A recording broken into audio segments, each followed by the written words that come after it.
How to Publish Your Book podcast, where we are helping writers become authors. I'm Ashley Shannon, and I'm here with my co-host, Kerry McAvoy. And today we're going to talk about the importance of building your author platform before or while you're writing your book and not waiting until your book is ready to publish.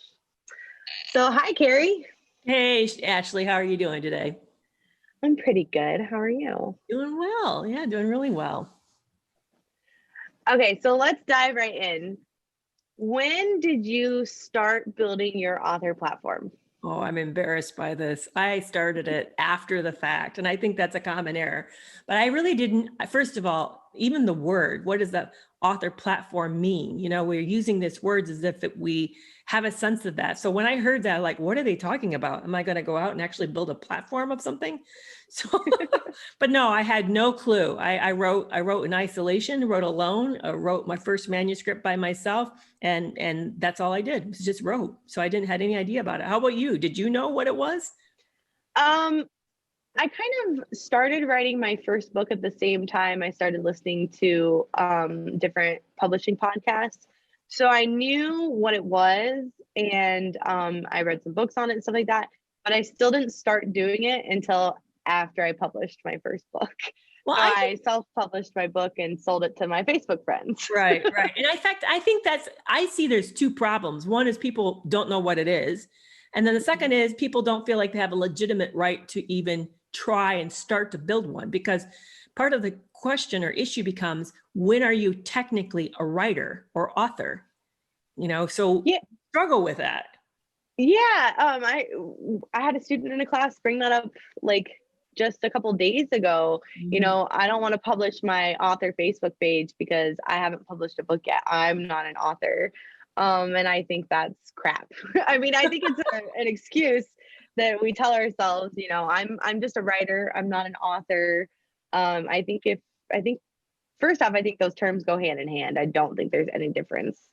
Maybe there was before, but I think at this point they're basically synonymous. And, you know, who decides when you are something? I think if you're writing in a journal, you're a writer. You know, if that's what you want to be and you're taking steps towards being it, then, you know, hit publish on the Facebook page, I guess, you know. So I'm hearing from you, it sounds like for you to accept and own your identity as a writer was never a struggle. It was pretty easy for you. I would say that it was really easy with like my online presence. It's still a struggle in my day-to-day life. Not much now because I live in a community that has writers and artists, and it's kind of bubbling and vibrant with that kind of stuff. So it's not uncommon for people to, you know, what do you do? I'm a writer. But I can remember like filling out the paperwork for Graham's preschool a couple of years ago, and I'm like, stay at home mom, as if that sounded better than having a job. Right? Like I'm single and I just stay at home. That's what I do. What was hard about writing it on the application, the preschool application? I don't know, because it's probably my own complex, and like with my mom and stuff, like a writer is not a real job. Oh, you know? Okay. I didn't know if you didn't feel like it was legitimate, or if you didn't feel like it was value. I wasn't for sure so in your mind, it wasn't like a real thing. Yeah. Even now. And so I've been writing full time for almost 2 years. And even now my mom still tells people I'm an editor. I'm not an editor. I've never been an editor, like ever. Wow. And so it's not a real job. Now, if you use the word author, would she see that differently? Yeah, maybe, but she'd probably think that I was, you know, putting on some airs, you know, because I'm not traditionally published. So that's another thing, is like I've published 6 or 7 books at this point. But I don't think that she would consider me to be a published author unless I was traditionally published and, you know, I could point at my book at Walmart or something. Right. So. Right. Yeah, I really struggled. I think I was writing several years, maybe 3 or 4 years before I felt I had a right to say the word writer or author. And for me, it was, I felt like I had to have legitimacy. Like I had to make money off of it somehow. And because I'd sunk so much money into publishing them, and I technically didn't net a profit. Therefore, I didn't have a right to say that that I was a writer or an author. So it was very hard for me to accept that, to own that title for myself. In fact, I'm kind of like half embarrassed to admit, I think I really moved into it maybe in the last year or two. And that means we're talking, 10 plus years I've struggled to identify myself as a writer. So, and not because I don't think writing is a authentic, legitimate, challenging job. Oh no, I think it's a very demanding job, but just because I didn't think I had the right to use that title. So yeah, I don't think I really started doing it until I was making a full-time income. And then I now it doesn't bother me as much, but probably until I started blogging on Medium and like was making decent money. right. Then I was like, yeah, I'm a writer. I sit at home, I'm in my pajamas, like that's what I do. But yeah, I don't know. And I think people have this idea when you tell them that you're a writer, that your life is something that it's not, like it's glamorous or something, like we're all living in cabins and drinking all the time and plucking away at typewriters. Like Right. Yeah, no, I do think people really, it has a lot of false perceptions of it, and a lot of them are very glamorous. And I think we also have a lot of false perceptions of how much money people make writing. I think you can make money writing, but I think it also takes a lot of determination and stick-to-itiveness to make it happen. So yeah, there's like a gap. Like I don't think anybody really truly believes that you can make like a comfortable living. It's either you're making like J.K. Rowling money or you're starving to death. Like there's no like happy middle place. right. Which is not true, because most of my writer friends as well as myself are making good money. Right. And it's stable and that works. But yeah. Yeah, we just have a lot of faults. So part of it is, I think part of building a platform is we're hesitant to do it because we don't think we have a right to do it. We don't think we have it's not legitimately okay for us to do it. But also, well, let's define what is a platform. What is actually a platform? Okay, so without looking up the official definition, I would just say the platform is your reach, I guess. It's easier to describe what's in a platform than I think it is to actually describe like what the term author platform means, right? Mm-hmm. Yeah, so, I use the word influence. That's how I kind of see it. It's the impact or influence that I have on a set of people. Yeah, I like that. Mm-hmm. I like that. And it to me, platform just means kind of like I don't know, now that I'm thinking about it, I'm thinking about like the platform that you stand on, like if you're giving a speech or something. And so it's basically that. Mm-hmm. But it's has a bigger impact now because of the internet, obviously. Exactly. Exactly. So when did you start to build yours? Notice we're all laughing. Yeah. That's a great question. Okay. So, I tried to start it a few years ago. And I'm one of those people that just life gets in the way all the time. So I would say that I legitimately started building it probably last year, which is really sad to say. Yeah. My first books were published 2010.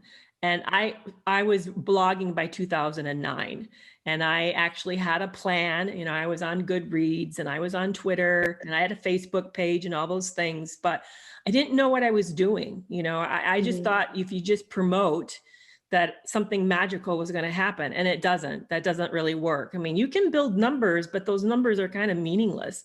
I mean, I had over 1,000 people following him on Twitter, but I don't think there was hardly a conversation in that 1,000 plus people that would ever really, constitute as authentic or real or impactful. I don't think I sold anything. I know I didn't sell anything that way.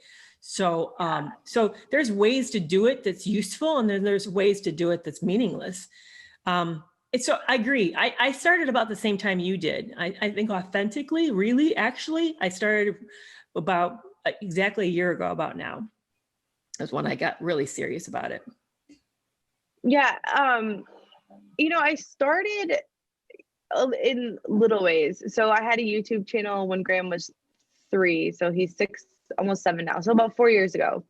And I was reviewing other people's books, and I was using that to kind of try and generate and push my books, which I was rewriting at the time. And there was just a disconnect. I felt so uncomfortable in front of the camera. I felt so inauthentic, basically, because probably because I lived in this teeny tiny little crappy apartment, and I was only angling the camera so you could see just a little bit of what my apartment looked like. And I was trying to put off, like, this is what my life is. And so it didn't work. It didn't do me any good because I wasn't being me, basically. Right. I think once I started embracing, the hot mess that is my life and building my platform on that and being transparent, then it started to actually gain some momentum. And so truly my platform wasn't anything that I was putting any effort into until probably September, October of last year. Yeah, exactly. And I think that you said something really powerful in that. In fact, I was listening to Neil Gaiman on a masterclass earlier today, and he says you have to be honest. And it wasn't until he was honest in his writings and honest in his interactions with the world that people started to care. But that's hard. I mean, what does that look like? And he said, well, I like what he said. You have to reveal more than you're comfortable revealing. Like, yep, that's what it takes. I call it bleeding a little. It has to cost you something. You have to share parts of yourself that you're not normally comfortable sharing, or you wouldn't normally do. Yeah, I think that's true, especially because there's 100,000 plus different writers trying to get tons of different readers' attention for just short periods of time. And, if you don't stand out or they don't have any reason to connect with you, then they're not going to give you their time. And so your platform's basically useless. That's why I tell students, don't follow for follow or buy followers or anything like that, because your number of followers doesn't matter if those people don't care about you and what you're doing. So how would you tell somebody today, knowing what you know, to start? And when should they start? Those 2 questions. When do they start, and what should they do to begin? Well, as we record this, it's January 3rd. So I would say that you should have started yesterday. But for anybody listening to this at any point in time, my answer is also you should have started yesterday. So basically, now there's no reason to wait until you have the next chapter done or the next outline done or anything like that. You need to start building something right away. Otherwise, you're going to finish a book, a project, a product, whatever, and you're not going to have an audience for it. And so the first step. But let me stop you with that, because here you are saying you're going to sell a product. You don't have a product to sell, but you're doing it in order to sell the product. You see what I'm saying? So you see how the chicken and the egg problem, where people would say, well, what is it that I'm giving then? I don't have anything to give because I'm working towards something that's not even, maybe it's even just started. Maybe it's a baby at this, an idea at this point. So what are they giving? What are they doing then? You're basically creating brand awareness. Okay. So it's like when a company goes on Kickstarter, they've come up with their idea, but a lot of times they don't have the money to manufacture the idea or anything like that. They're looking for money and bringing your attention to their business and letting you know that they exist. That's basically what you're doing. So as an author, you're your own business, you're your own brand. And so you're just introducing your brand to the world, even if you don't have a product yet. Right. But people will say, well, why would anybody care about what I do in my little small hometown in the middle of wherever? And I don't have this, we all feel like we don't have anything that's unique or big or powerful. So I think, don't you think that's one of the things that's an obstacle? Like, what am I going to say that matters to anybody? Yeah, but I mean, that's an obstacle that you're going to have to overcome multiple times as a writer. You're going to sit down and write your first book and be like, no, who wants to read this? Like, who wants to, listen to my story about gargoyles or whatever. So you have to jump over that hurdle just to get your book done. And it's the same thing with, building your brand. I am literally a person who lives alone with their kids in the middle of nowhere. And a pandemic means that we can't really do much. And yet I'm still connecting with an audience through things that I've gone through things that I go through now. A lot of my audience is interested in what it's like to work from home with two kids, one with special needs. My day to day isn't super, super exciting, but it's still something that people want to connect with.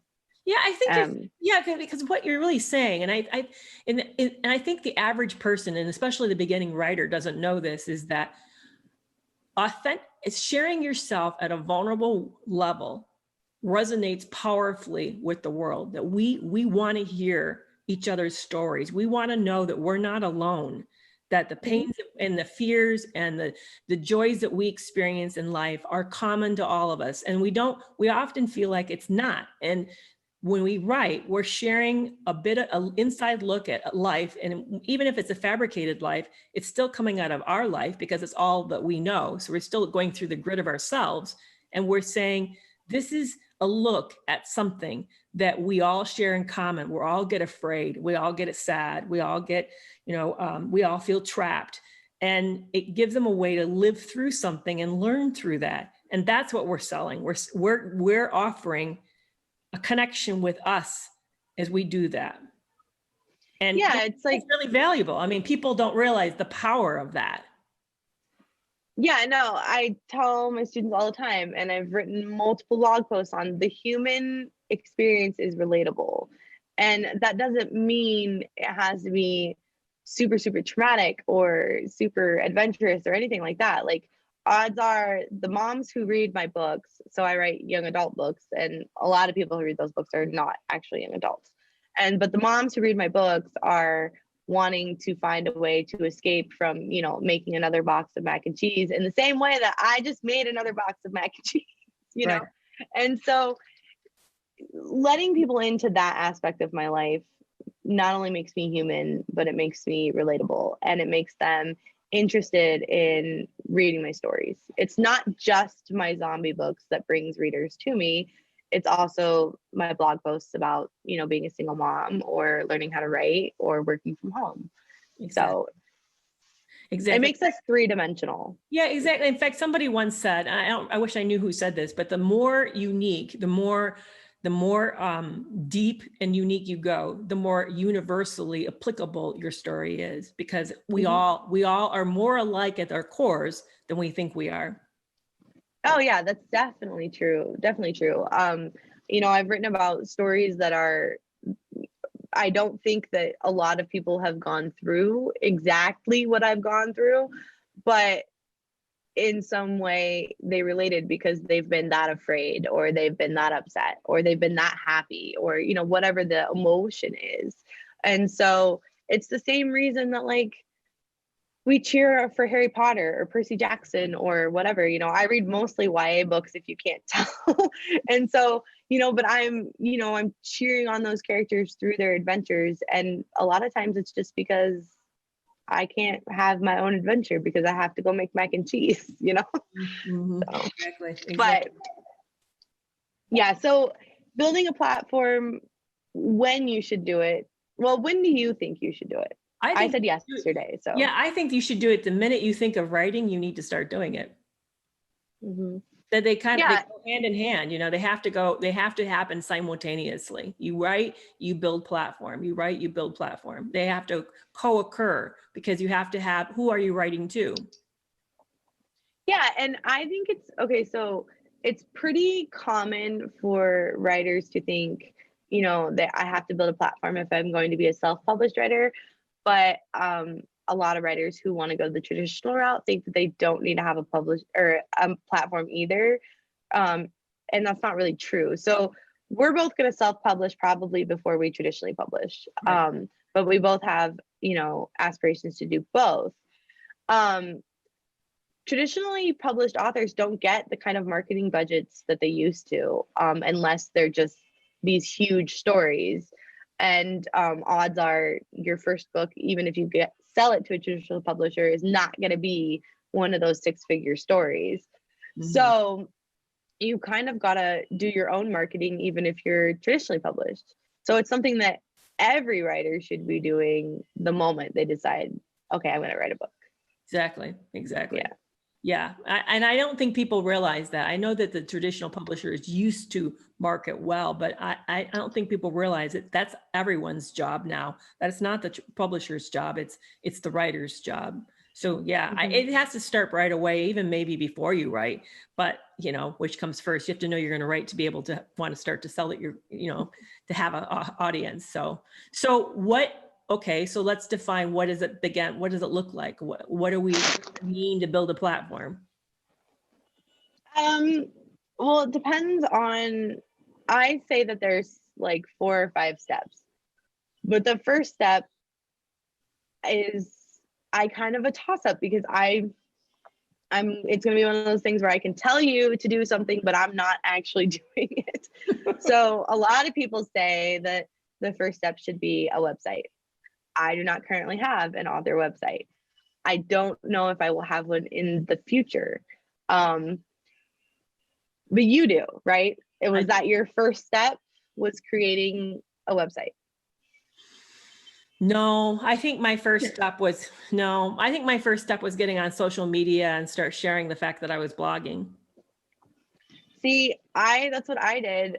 I already had social media profiles, and odds are most writers do at least have personal ones. Exactly. So I started sharing my writing on social media.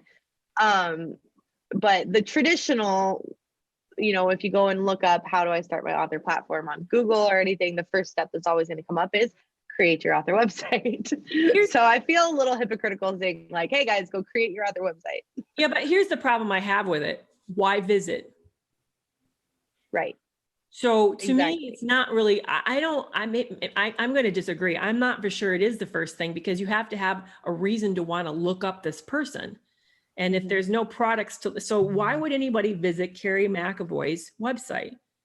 You'd have to know who I was, know what I might be selling to care enough to show up. Now I blog on it too. So that's how I get found in organic searches, is that keywords. But just to throw one up, it's sort of back to that field of dream idea that if I have something, people will show up. No, they won't. I mean, it's like one in a billion websites out there. I don't know how many websites there are, but there's no reason to find me. None. Yeah. And so at this point in time, I'm gearing up we're in early January now. So I'm gearing up to republish. I already have one book out, and I'm gearing up to start publishing a series that's 20 books long. I have a newsletter, which is like step number 2. I have social media. I have this podcast, which would then be a part of both of our platforms. I don't want a website. I don't see the point in having a website. I really don't. And it's an expense. It's a hassle if it goes down or it gets hacked or whatever. Unless I was going to do direct sales, so sell my own paperbacks or something like that, that's a little bit different. But then there's even companies that do that for you now. So I'm constantly telling writers, if Medium goes away or Facebook goes away or something like that, you have to have a way to connect with your readers. But when you have a newsletter, I have that. So right. I'm still torn. I still teach that you should have an author website, but I'm torn about putting it into my own personal plan because it's just adding more work and I'm not going to blog on it. Right. So how would I drive traffic to that? Right.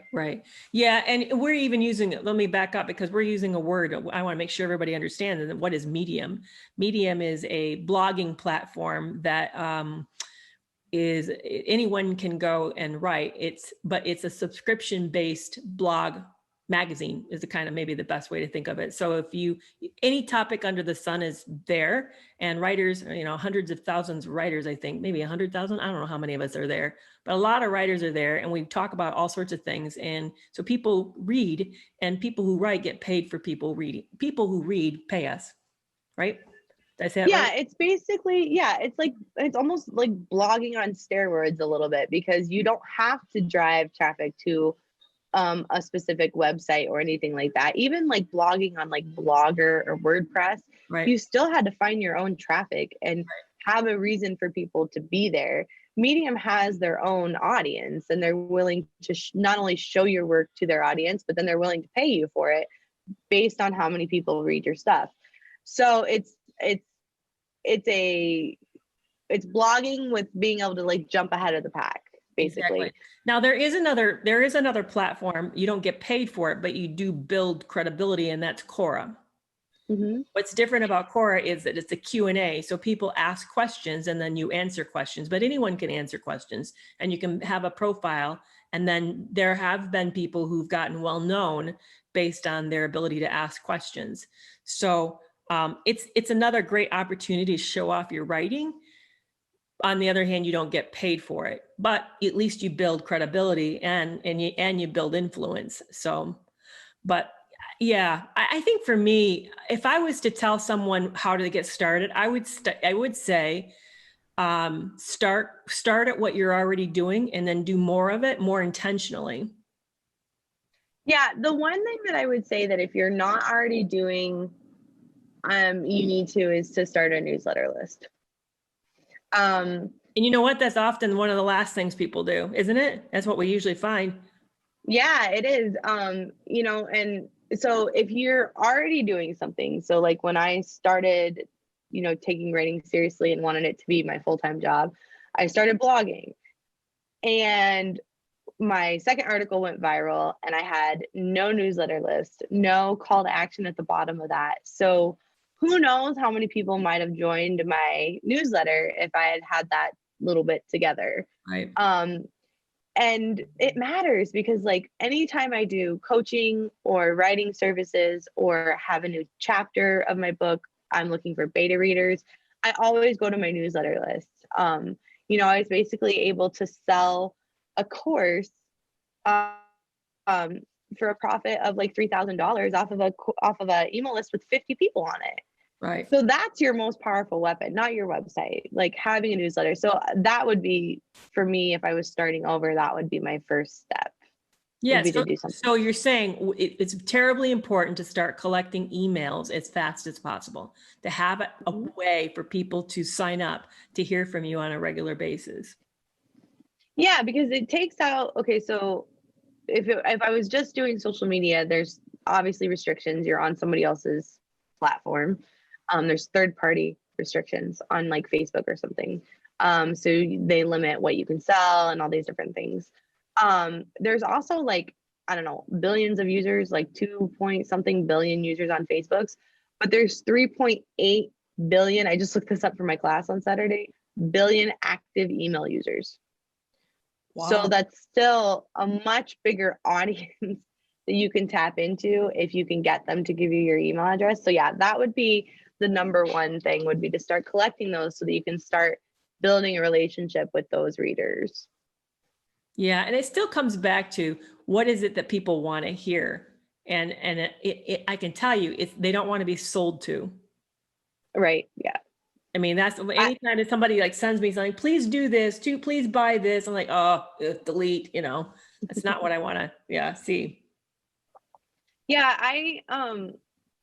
I've had those times where I'm like, I'm not sending out a new newsletter. I have nothing to say, but it's always the newsletters where I'm like, I'm just writing away, and the kids and I have been hiking, and, the weather here is decent, or I'm just basically talking about my life. Those are the newsletters I get the most interaction on. Like, those are the ones that people I find actually read.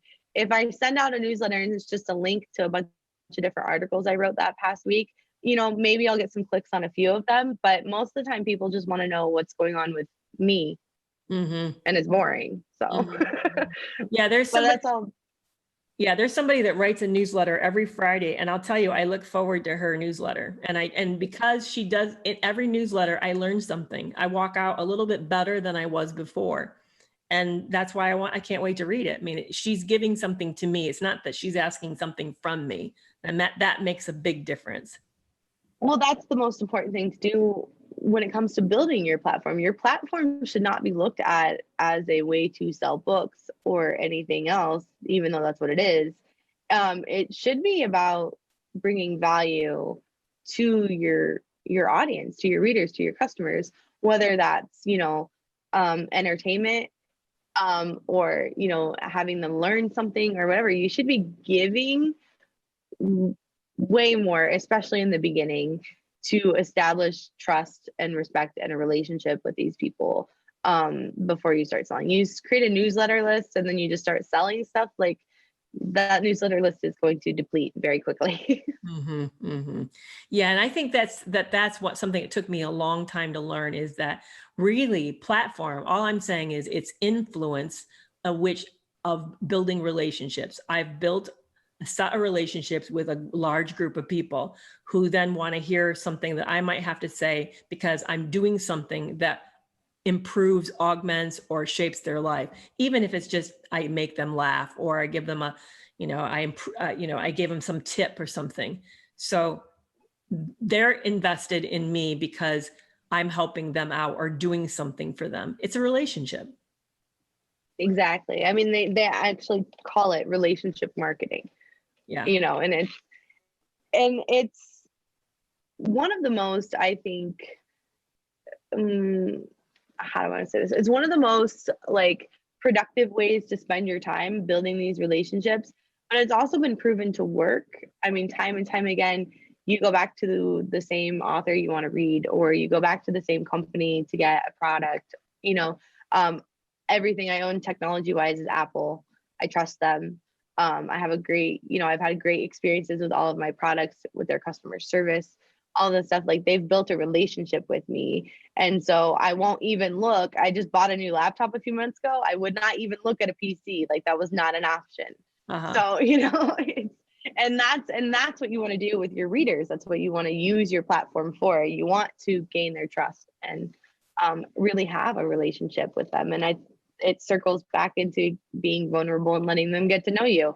It's a big circle. It is. I know. That's why, yeah, I agree. So what platforms are you on? Okay, so I'm on not everything, but a lot of things. But I divide it up between what I'm on for personal reasons and what I'm on for professional reasons. Like, I have a Facebook page, but it's mostly personal. So what I use for my business, moving forward, is going to be YouTube, podcasting, obviously, because you're listening to this, Instagram, and Twitter. Those are the things that I use for my professional and Medium. So kind of a big, it's a bigger list. I normally tell my students, 2 things, and then I just listed off like 6. But yeah. So what about you? Yeah, well, in fact, right now I'm on Facebook page, Twitter, Instagram. I have a web page and Medium. But I used to in the past really spend a lot of time on Goodreads. Mm-hmm. And I want to get back there because as I'm preparing to think about putting out something that's fiction, I want to be in those groups where people are reading pieces of fiction and start to build relationships there as a reader with them, not as an author, but as a reader, so that I can, partly for lots of reasons. One, I know who the readers are, what they like, why they like it, what don't they like, but also it gives me a chance to build a relationship with them. And so that then I will hopefully have an opportunity down the road to make a suggestion that maybe we read my book for the book of the month or something. But it's also a great way to meet people who will review books. So, because it's another platform where book reviews are occurring, not just on Amazon, for example. But so I want to get more intentional about that because I've ignored that. I'm not doing Pinterest. There's other places I know I could. I heard about Flipboard. There's just tons of opportunities, but you're right. It gets overwhelming super fast, really fast. So yeah. So which one, do you have some goals for this year since we are beginning of the year? Yeah. Okay. So, before I got sick in the middle of November. I had launched my YouTube channel with the intention of doing updates through NaNoWriMo. And then I got sick, the kids got sick, and then it was Christmas. So, the YouTube channel is my big main goal for this year. I am on Goodreads and I use Goodreads religiously as a reader. But I'd love to look into that more as a writer. I don't utilize it as well as I should. But my biggest goal this year is to write as much as I possibly can. So I don't want to get too caught up in adding platforms to my, to my schedule. Right. So I want to be very, what's, I think you just said it. I can't even, my words escape me. Very intentional Sure. Mm-hmm. about how I spend my time on social media and what I'm doing and have a plan. So that's kind of my main goal is to do it intentionally, not a bunch of mindless scrolling and not a last minute, oh, my book comes out or whatever. Like I want to have plans and steps put in place. And I would really like to spend this year creating like workflows so that I know when I finish a book, this is what happens, Right. So that's kind of my big goal. What about you? So, well, before we jump to me, so you're setting schedule goals, but have you also set targets, like how big of a growth you want to see, or not really? I have in certain ways. I really want to grow my newsletter list this year.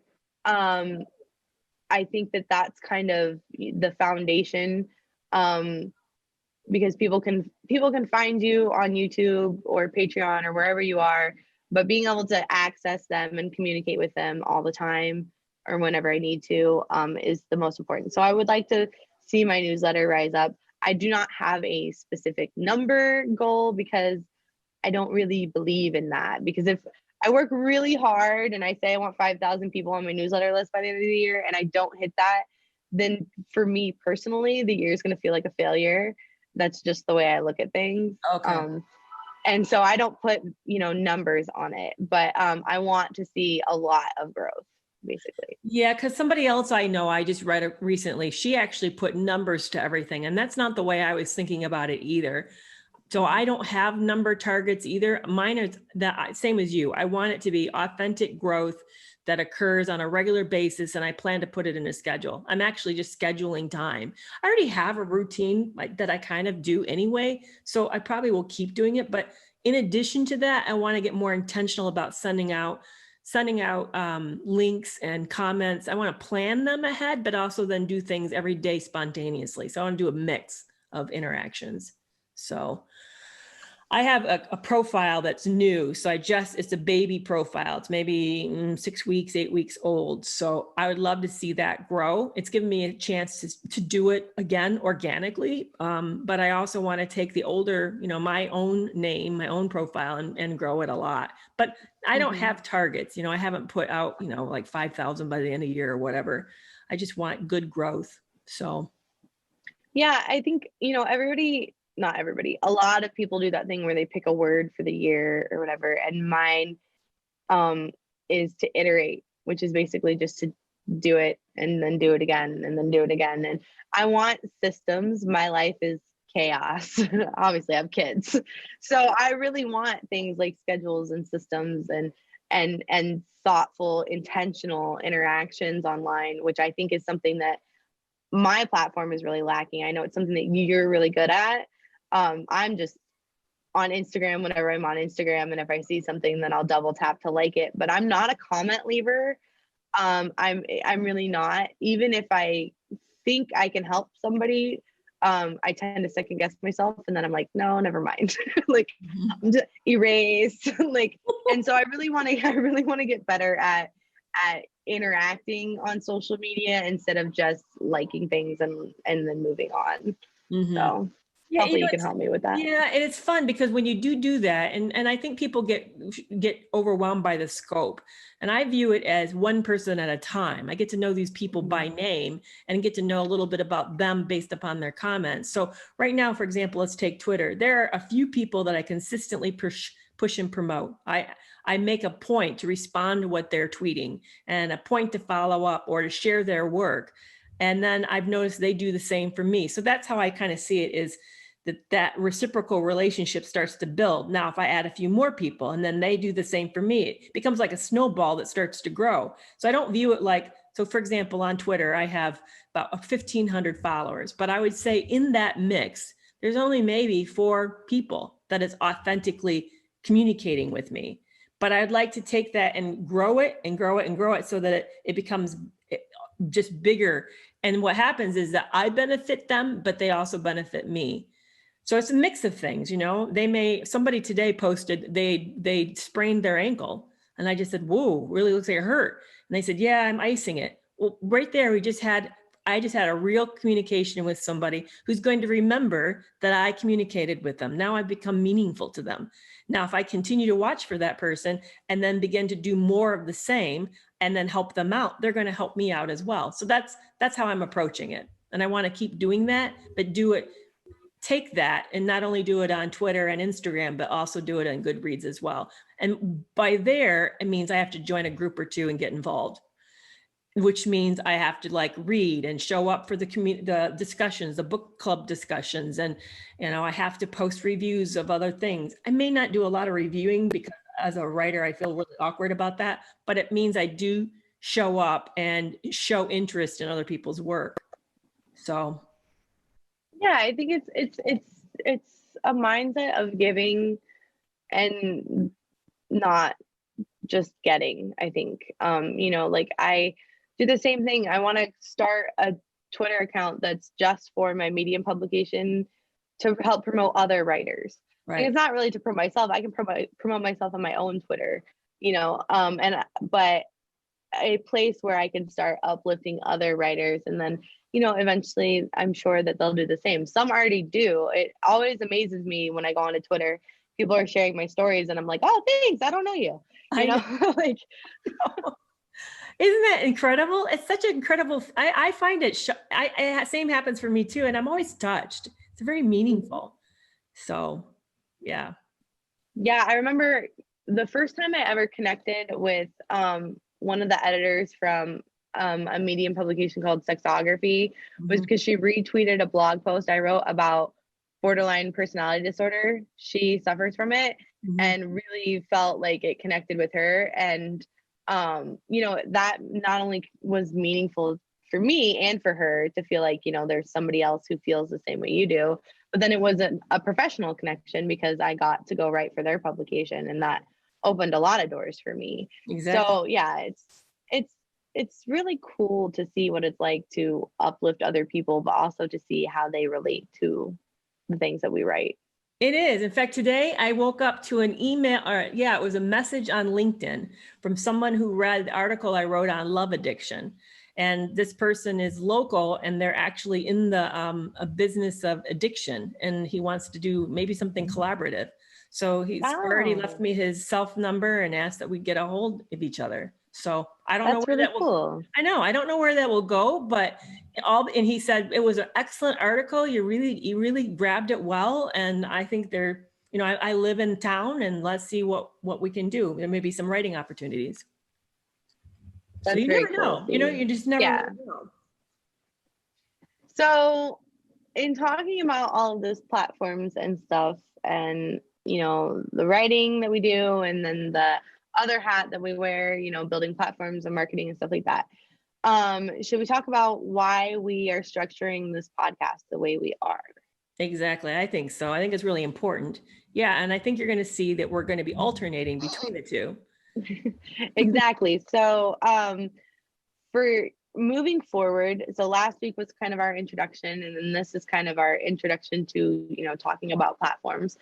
But from now on, we're going to be alternating. 1 week, we're going to be talking about, you know, writing and the process of writing and all of the things that go with that. And then the next week, we're going to be talking about platform building and things that you can be doing and marketing.